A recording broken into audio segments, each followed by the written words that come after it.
To every first-time mom, I want to say congratulations, congratulations, man. God has found it worthy to bestow upon you the title of mom.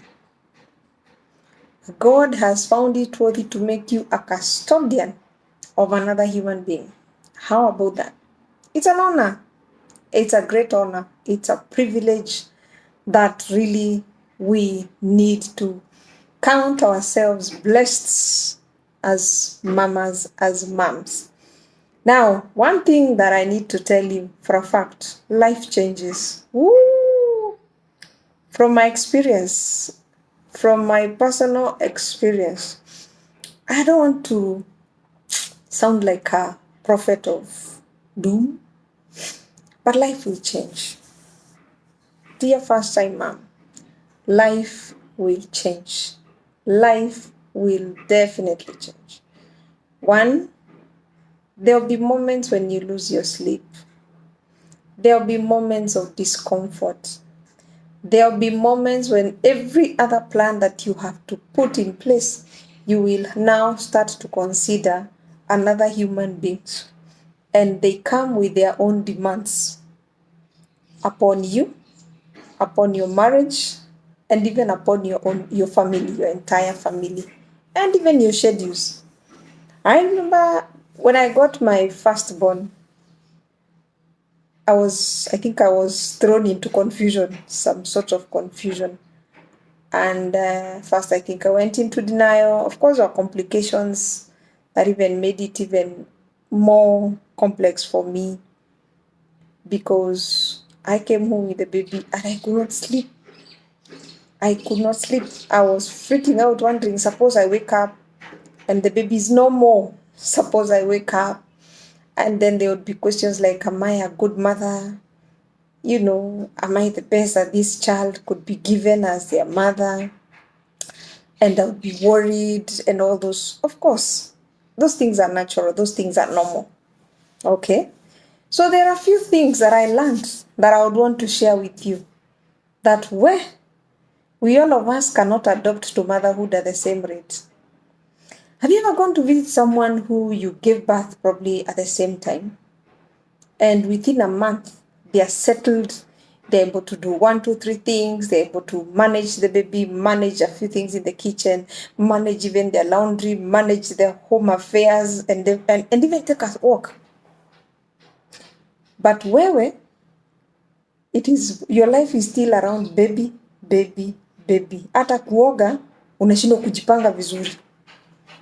Allow me to say, we all of us do not adopt at the same rate.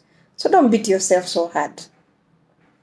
Where you need to ask for help, please do ask for help. Because it's a journey you've not been to before.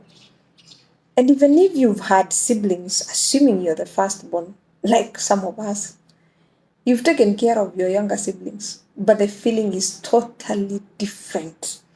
Because for me, I took care of my sister, our last born, when she was too young. I was practically almost like her mother.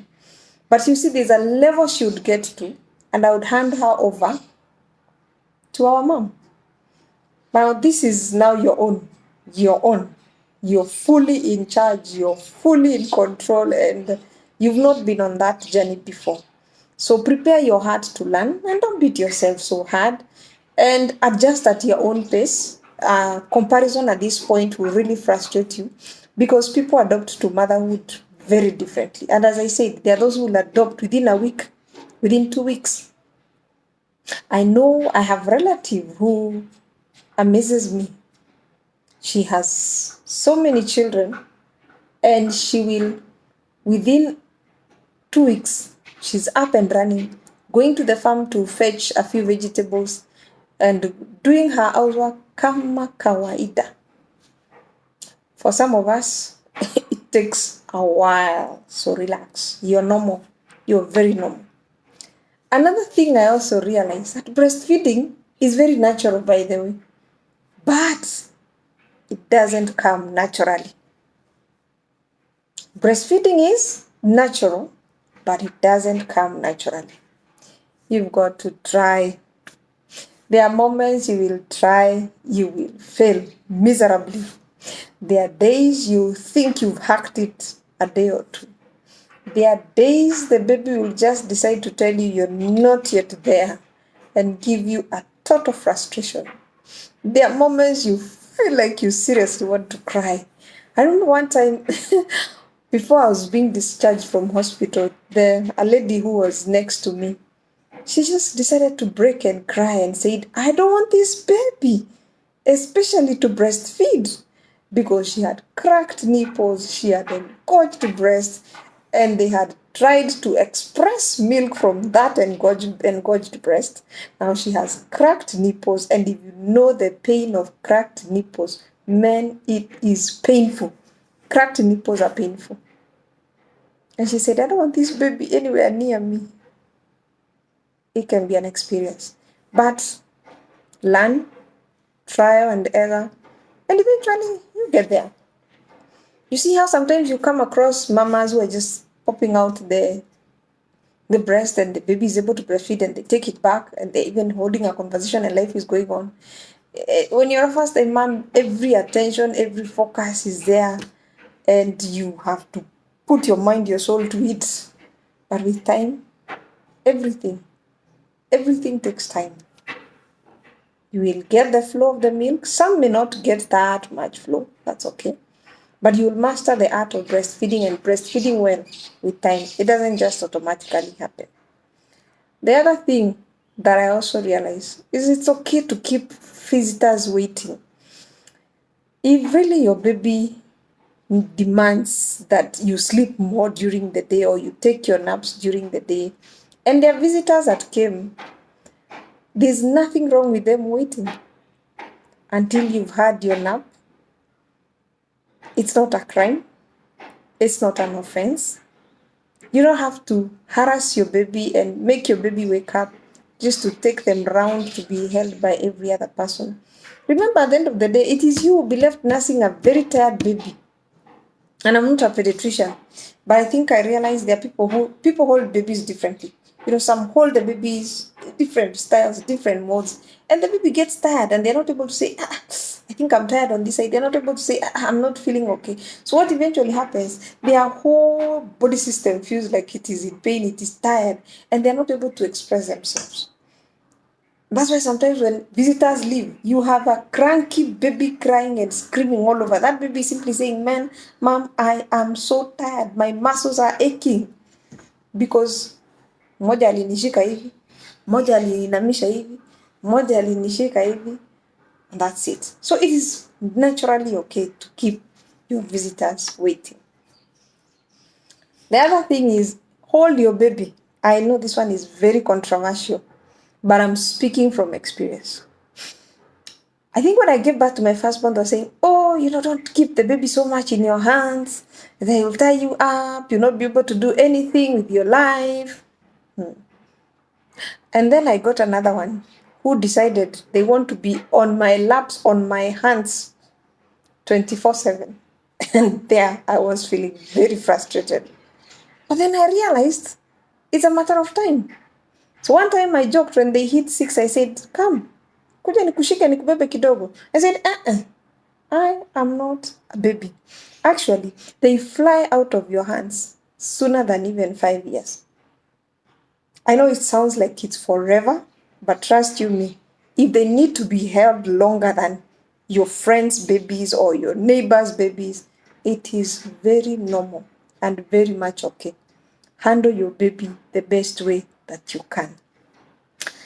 The last thing that I would want to say, surround yourself with mambo ni matatu.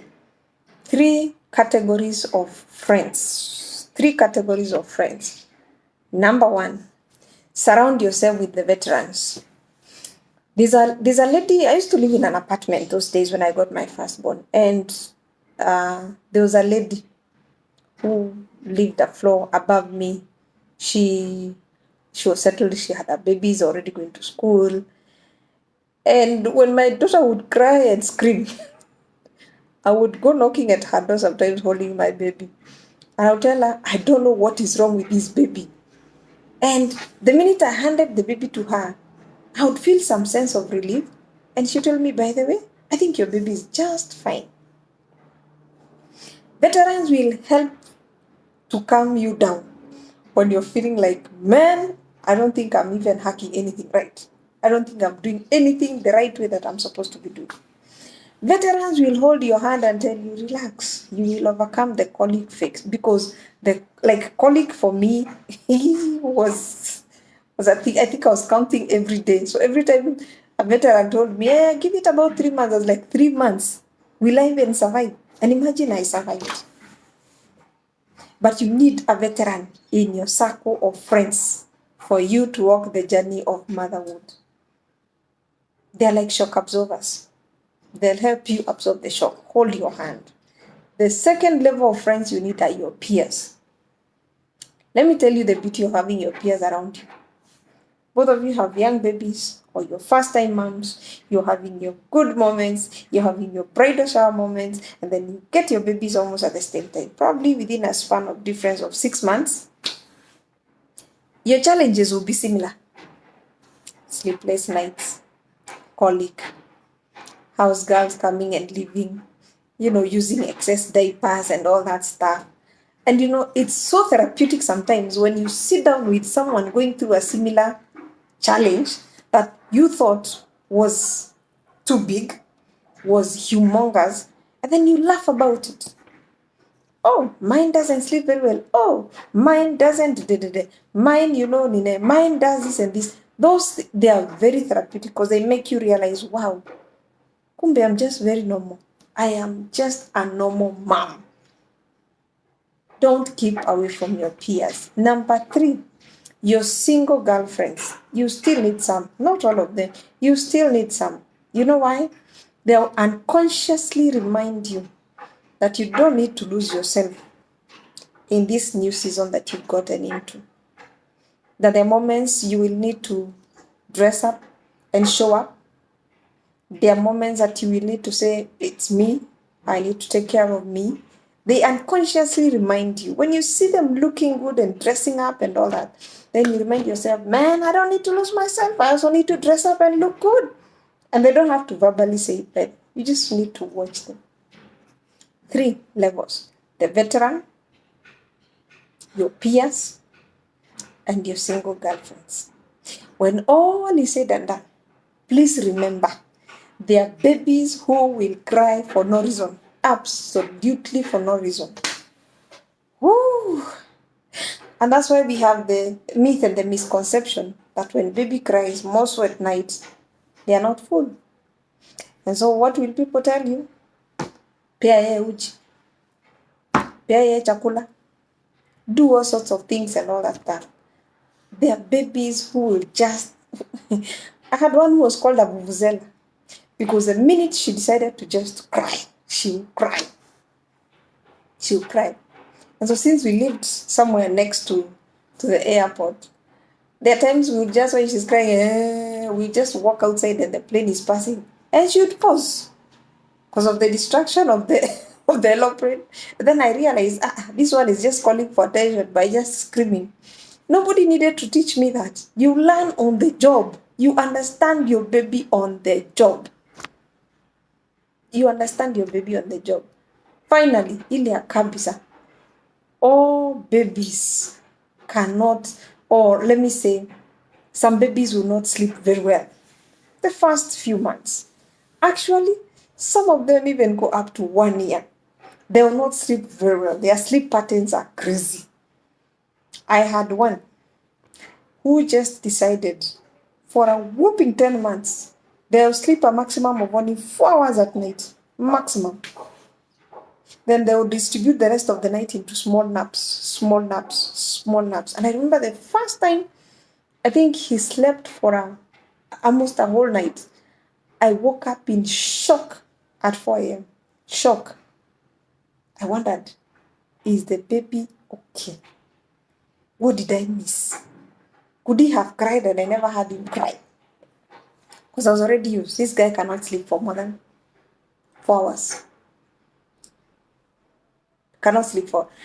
Amazingly, the rest of the babies were doing a whole night comfortably.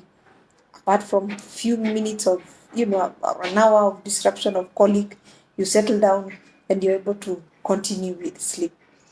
So guess what? To every first-time mom that has come across this video, you are the best custodian. Just learn through the job. Learn through the job. Don't overhandle the job to your nanny and to everybody. There are times definitely you will need that help, but don't overhandle it to a nanny. There are moments you will truly cherish, because you know what? These babies grow so fast, and they're out of your hands. And they want to figure out now, they want to start figuring out life, a few things here and there. So you tell them, come, I hold you, come, I carry you on my back, come, and they tell you, I'm not a baby. Would you want to have regrets that there are moments you missed in the milestones of your baby? Enjoy it. If you have to cry, there are moments definitely that you may feel like crying because of the frustrations. It's quite normal. Where you need help, ask for help. Don't play the role of super mama, because even when God entrusted us with these babies, He knew we are not superhuman beings. We are normal human beings that need refueling once in a while, emotionally, psychologically. He knew that there are moments we would need to unplug. He knew that our emotional tanks can run low, especially if we overdo in our role of mothering. So enjoy it and keep thanking God for that gift that He has entrusted you with.